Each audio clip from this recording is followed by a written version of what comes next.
5.4.31. Once the Exalted One was dwelling near Savatthi at Jeta Grove in Anathapindika's park, and there Sumana, the Raja's daughter, with a following of 500 royal maidens in 500 chariots, came and visited him, and after saluting him sat down at one side. So seated she spoke thus to the Exalted One: Lord, suppose two of the Blessed One's disciples were similar in faith, similar in virtue, and similar in wisdom, but one was an alms giver and the other was not. Both on the breaking up of the body after death would be reborn in the happy heaven world. But among the Devas, Lord, would there be a distinction, a difference between them? And the Buddha said, there would be, Sumana. The alms giver, when come to Deva state, surpasses the non-giver in 5 ways, in divine lifespan, beauty, happiness, honor, and power. In these 5 ways, Sumana, the alms giver, when reborn to a Deva state, surpasses the non-giver. And Sumana asked, but if, Lord, faring on thence, they should return to this state here, that means when become human, Lord, would there be a distinction, a difference between them? There would be, Sumana, said the Exalted One. The alms giver as man surpasses the non-giver in 5 ways, in human lifespan, beauty, happiness, honor, and power. In these 5 ways, Sumana, the alms giver as man surpasses the non-giver. But if both, Lord, were to go forth from the home into the homeless life, when gone forth, Lord, would there be a distinction, a difference between them? There would be, Sumana. And the Exalted One said, the alms giver, when gone forth, surpasses the non-giver in 5 ways. He is often asked to accept a robe. He is not rarely asked. Often to accept alms, not rarely. Often to accept a lodging, not rarely. Often to accept medicines for sickness, not rarely. And with whomsoever he dwells in leading the holy life, such folk mostly act towards him with cordiality in their ways of living, talking and thinking. It is rare for them not to act cordially to offer service, seldom without cordiality. In these 5 ways, Sumana, an alms giver, when gone forth, surpasses the non-giver. But Lord, if both win arhatship, in that state would there be a distinction, a difference between them? In that case, Sumana, I verily declare that there is no difference whatsoever. That is to say, comparing liberation with liberation. And Sumana said, it is amazing, Lord, it is wonderful, Lord, how far-reaching is the effect of giving alms and doing good deeds, since they are a help and a boon to one as a Deva, a help and a boon to one as a man, yea, a help and a boon when one has gone forth. It is even so, Sumana, it is even as you have just said. That's the end of the sutta. Here in this sutta, you find the Buddha is saying, when we give alms, when we do charity, this merit follows us not only to the next lifetime, it follows us for a few lifetimes. And because of giving alms, giving food to monks, you attain 5 things. You get a long life, you get beauty, you get happiness, you get honor. That means you are well known, and the last one, you have power. These are the 5 things. And so you find the Buddha said, after you go to heaven, you have these 5 things more than the person who is not an alms giver. And after that, you come back to the human realm as a human being. You still have these 5 things, surpassing a person who does not do so much charity. And when you go off you go forth as a monk later on in a future lifetime, then you get a lot of offerings made to you. Whereas another person who seldom does charity, when in the future lifetime he becomes a monk, few people want to offer him things. His blessings is not so much. But however, when he becomes an arahant, the state of one arahant with another is the same. The state of arahantship. So there's no difference. That is why the state of an arahant, whether he's a Pacheka Buddha or a Sammasambuddha, the liberation is the same. That is mentioned in one sutta, where the Buddha was asked, what is the difference between a Sammasambuddha and his Arahant disciple? And the Buddha said, the Arahant Sammasambuddha is one who discovers again the Aryan Eightfold Path, and he walks the path, he's very familiar with the path, and he expounds the path, he teaches the path to many. And his Arahant disciples follow the same path after him. If they follow the same path after him, they will definitely reach the same place. That's why basically there's no difference between an Arahant and a Sammasambuddha and a Pacheka Buddha. Sutta number 5.4.32. Once the Exalted One was dwelling near Rajagaha, at the squirrels' feeding ground in the bamboo grove, and there Chundi, the Raja's daughter, attended by 500 maidens in a like number of chariots, came and visited him, and after saluting sat down at one side. Thus seated, Chundi, the Raja's daughter, spoke to the Exalted One thus: Lord, our royal brother Chunda says this: when a woman or man has taken refuge in the Buddha, has taken refuge in Dhamma, has taken refuge in the Sangha, abstains from taking life, from taking what is not given, from adultery, from lying and from indulging in liquor, causing idleness, he will surely arise on the breaking up of the body after death to a fair cause, not an ill one.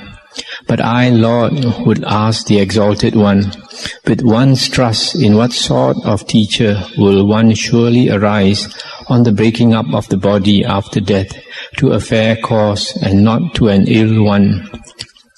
With one's trust in what sort of Dhamma, what sort of Sangha, and what sort of virtuous practices must one perform to arise after death to a fair cause and not to an ill one? Whatsoever beings there are, Chundi, whether footless, two-footed, four-footed, or many-footed, whether with bodies or without, conscious or unconscious, or neither conscious nor unconscious, of them the Tathagata, the Arahant, the perfectly enlightened one, is declared the best. Whosoever put their trust in the Buddha, put their trust in the best, and unto them is the best reward. Whatsoever Dhammas are formulated or not formulated, Chundi, of them the Dhamma of dispassion is declared the best. I mean the crushing of pride, the quenching of thirst, the rooting out of lust, the cutting off of rebirth, the destruction of craving, dispassion, making an end, Nibbana. Whosoever put their trust in this Dhamma, put their trust in the best, and unto them is the best reward. Whatsoever Sangha or communities there are, Chundi, of them the Sangha of the Tathagata's disciples is declared the best. That is to say, the 4 pairs of men, the 8 persons, that community of disciples of the Exalted One, which is worthy of offerings, worthy of gifts, worthy of oblations, fit to be reverently saluted, the world's peerless field for merit. Whosoever put their trust in this Sangha, put their trust in the best, and unto them is the best reward. Whatsoever virtuous practices there are, Chundi, of them those loved by the Aryans are declared the best. That is to say, those unbroken and without a rent, untarnished and without blemish, bringing freedom, praised by the wise, incorrupt and conducive to concentration. Whosoever perform the virtues loved by the Aryans perform the best, and unto them is the best reward. That's the end of the sutta. So here the Buddha is saying that the best teacher to follow is the Buddha himself, not any other teacher. It was decided at the second Sangha Council about 100 years after the Buddha's passing away that if any monk teaches and we listen to him, we should follow what he teaches only if what he teaches is in accordance with what the Buddha taught in the Dhamma Vinaya. And you had heard earlier in one of the suttas in the book of in the chapter of the Force that the Buddha said that we should compare whatever monk teachers with the suttas and the Vinaya. So that is why we have to be very familiar with the Dhamma, the suttas and the Vinaya, to be sure that whatever teacher teaches us is teaching us what the Buddha himself says, because our one and only teacher is the Buddha. Other monks are what are called Kalyana Mitta, good knowing friends who introduce us to the Buddha's teachings.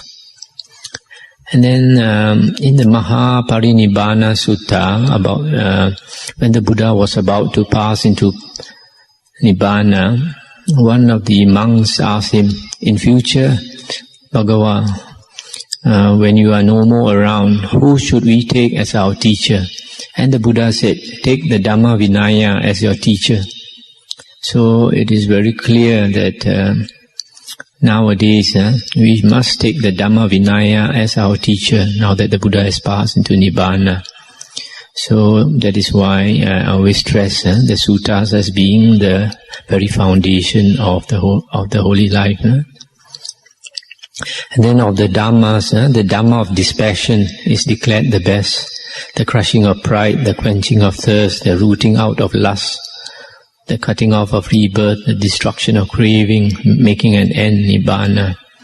This is the kind of Dhamma we should pursue. When we practice the holy path, it is not actually concerned with getting this and getting that. Some people are very concerned about getting this and getting that, the paths and the fruitions and getting the knowledges, etc. But actually it is the cooling, making an end, that is important. It is just cutting off all our desires.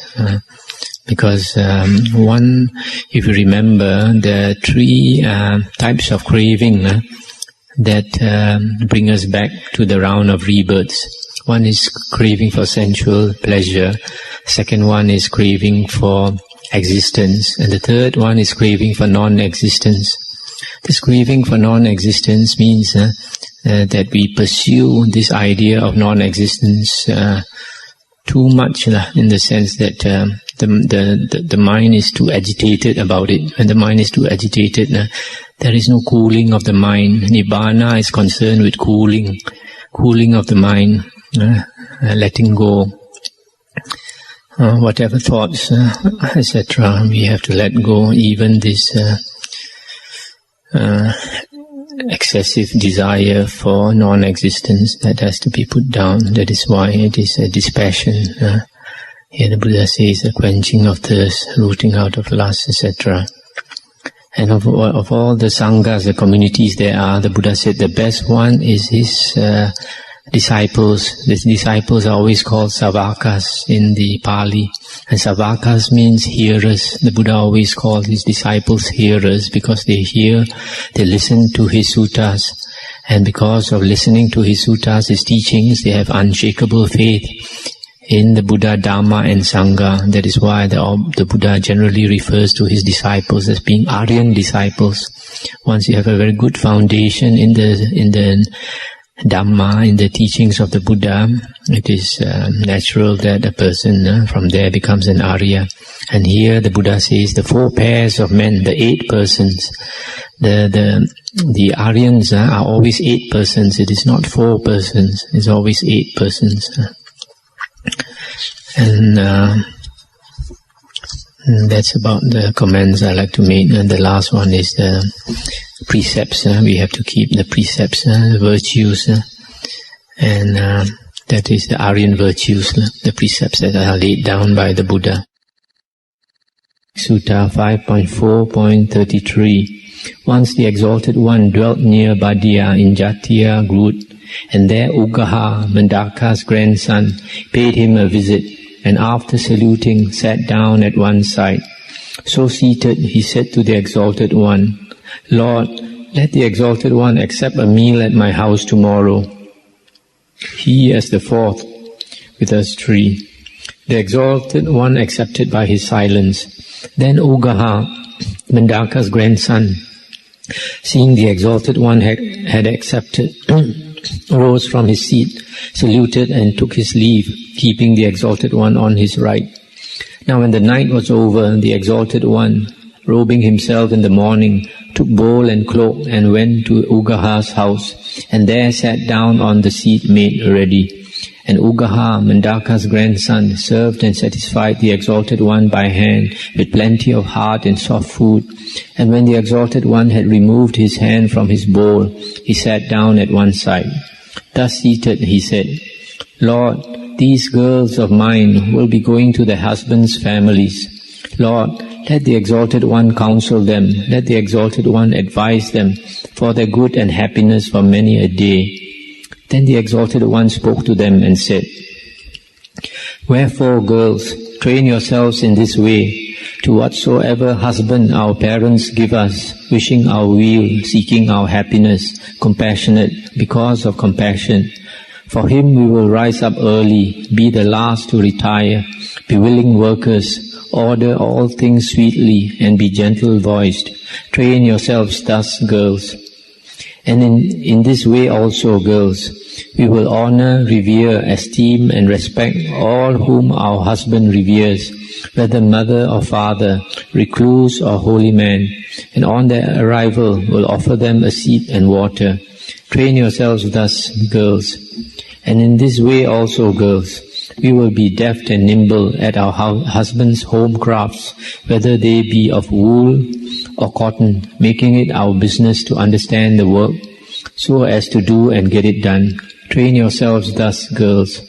And in this way also, girls, whatsoever our husband's household consists of, slaves, messengers, and workfolk, we will know the work of each by what has been done, their remissness by what has not been done. We will know the strength and the weakness of the sick.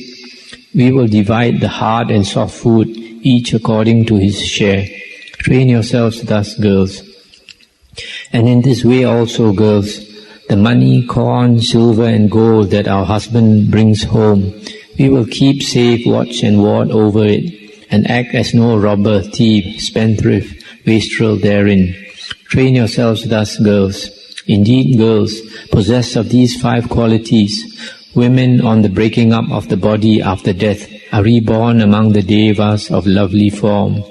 That's the end of the sutta. This is one of the suttas which is completely devoted to lay persons. It is not a deep sutta, it's a very practical sutta where the Buddha is advising these young girls who are just about to be married or just married, that they should do their duty as a housewife. First one is to be good to their husbands and rise up early, sleep, be the last to sleep, and be gentle voice, etc. And the second one, whoever the husband respects, whether it's mother or father or a monk, etc., then the wife also should do the same. And the third is that she should be skilled in the husband's business, because in those days their business was some home craft, whether of wool or cotton, etc., and then she should train herself also. And the fourth is that whatever the household workers, that she should know to judge their work and to give them their food according to their share. Then the fifth one is not to waste whatever money the husband brings home, to spend it carefully and look after it. So, in the former days, it was like this, where women were, in a way, sort of play second fiddle to the men. And in those days, because women were a bit more submissive, they tended to be more,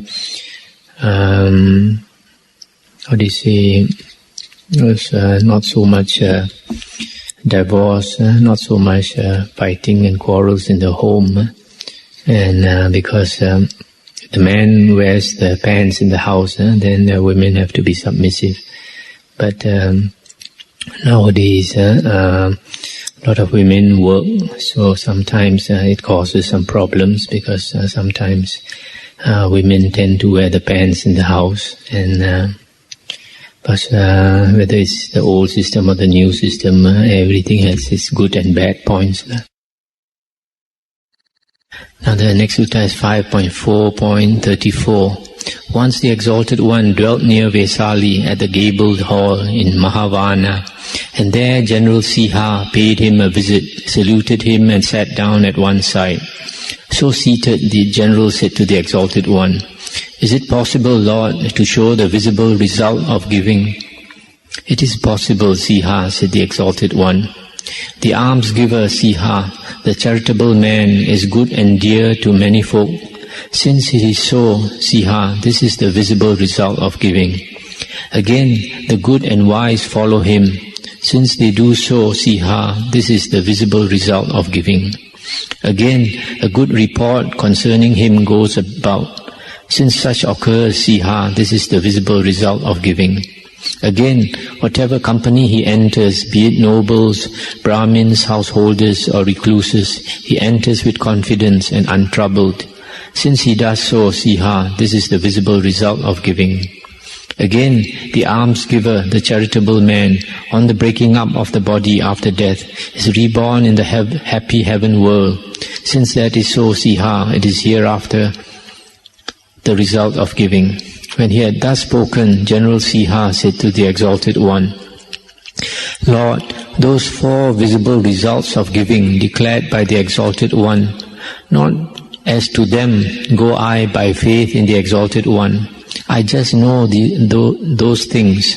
Lord, I am a giver, a liberal man, am good and dear to many folk.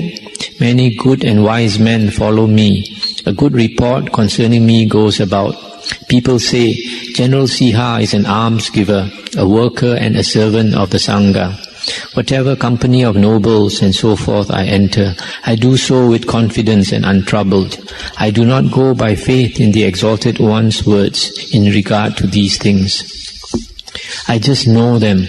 But when the Exalted One says to me, Siha, a giver, a liberal man, on the breaking up of the body after death, is reborn in the happy heaven world, it is this that I do not know, and it is herein that I go by faith in the Exalted One's words.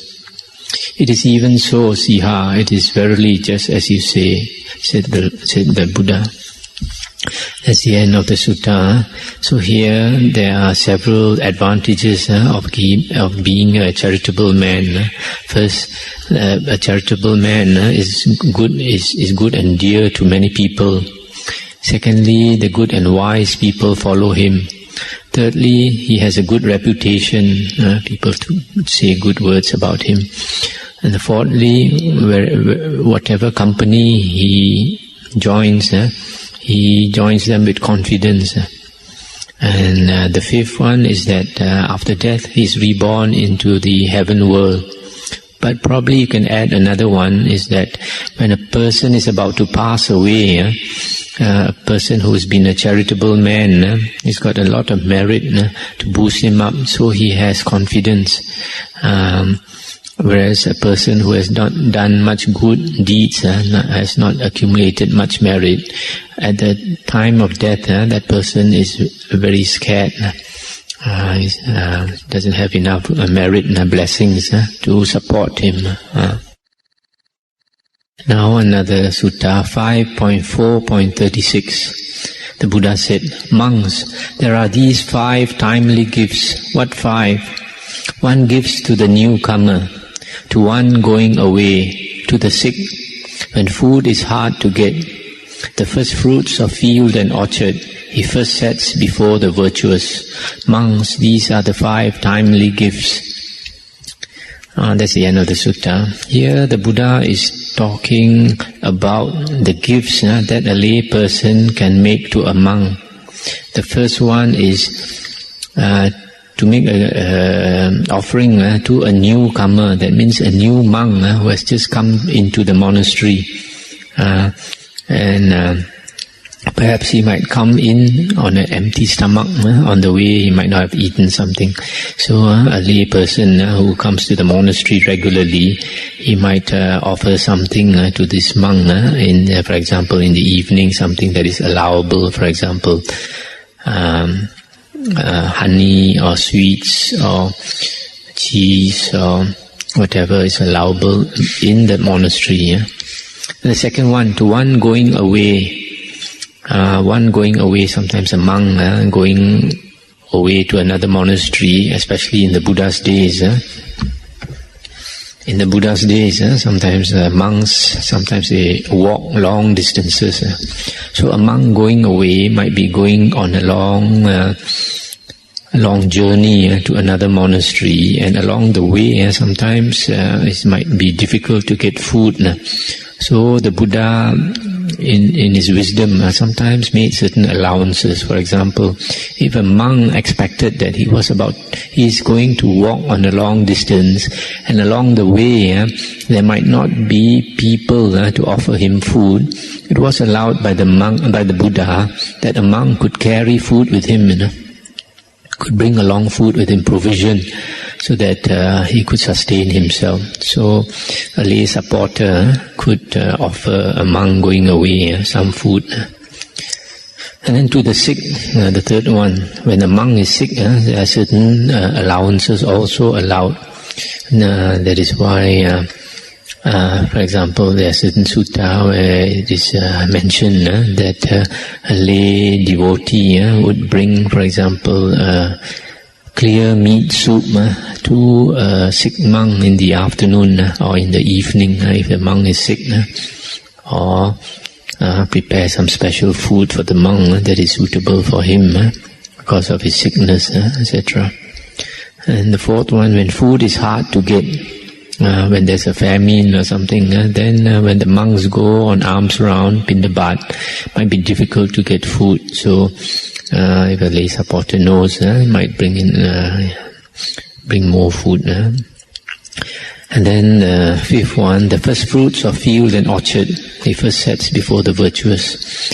These are concerning farmers. Farmers, when their crops bear fruit, or their fields bear fruit, then the first harvest they will supply to the monastery. Those are what devoted followers of the Buddha would do.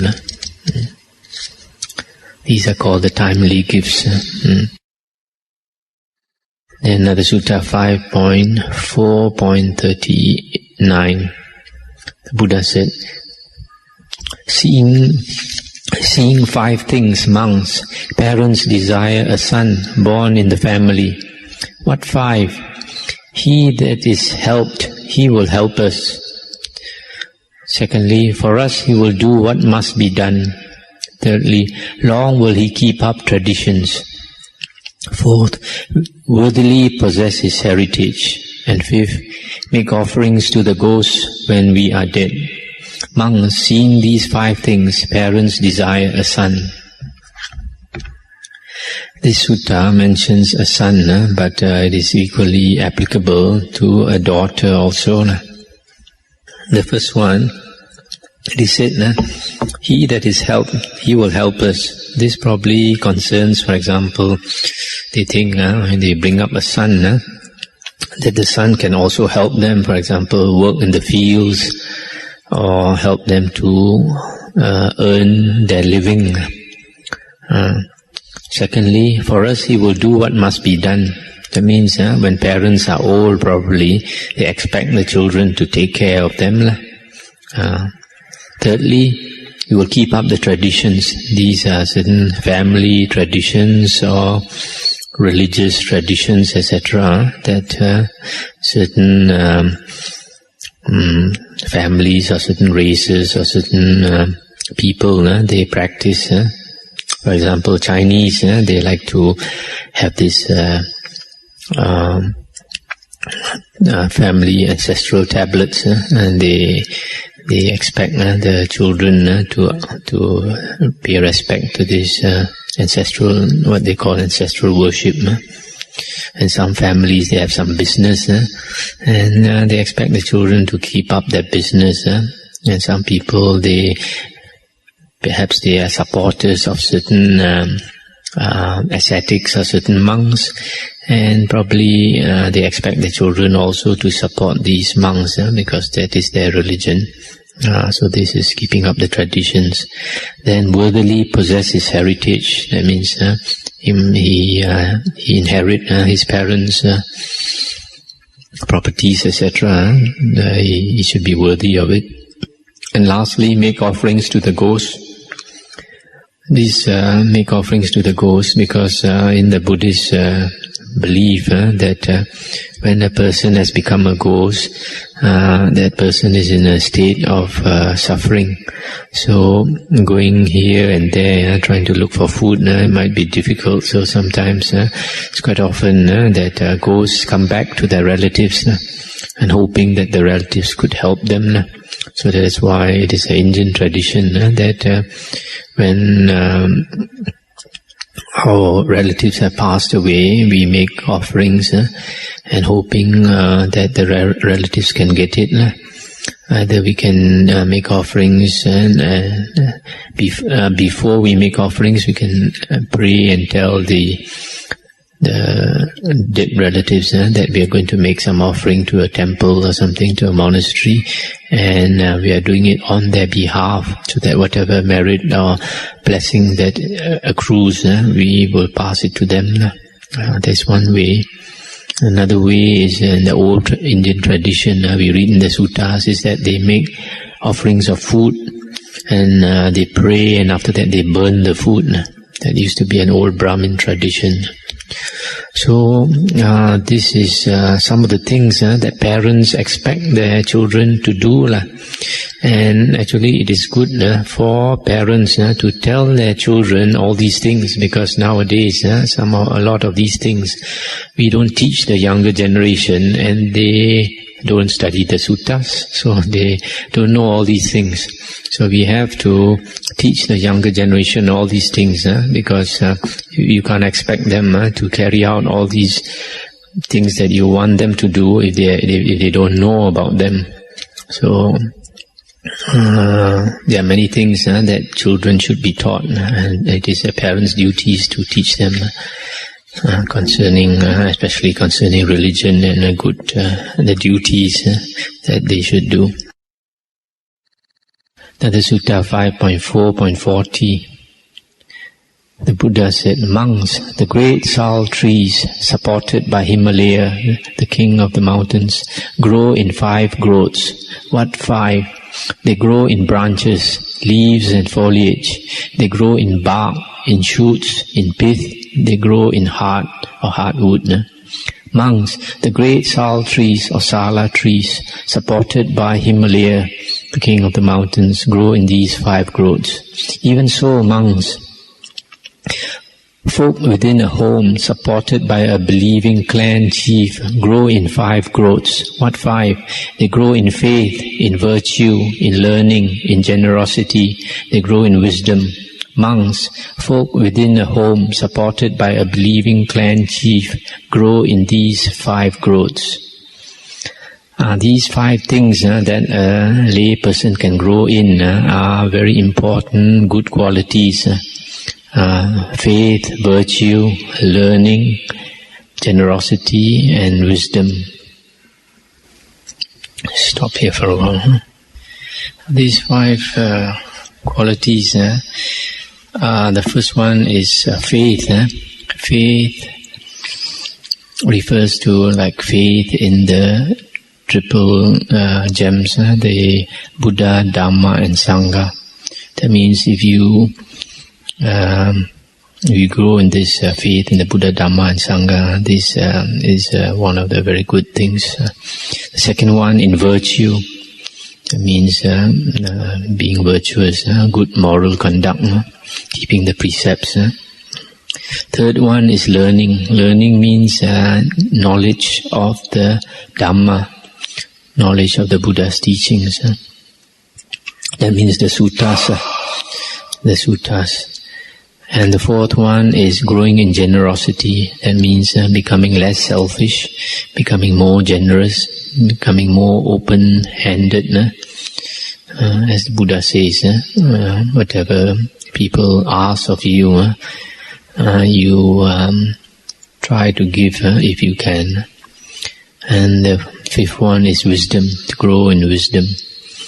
Grow in wisdom is a natural result of learning and meditation. So here it says, supported by a believing clan chief, a person can grow in these ways. But nowadays, in the modern times, we don't have this clan chief. It's like a village chief. And now, like very few lay persons would be able to like teach the Dhamma to somebody else. So, and concerning this, is more of a monk's duty to teach these things.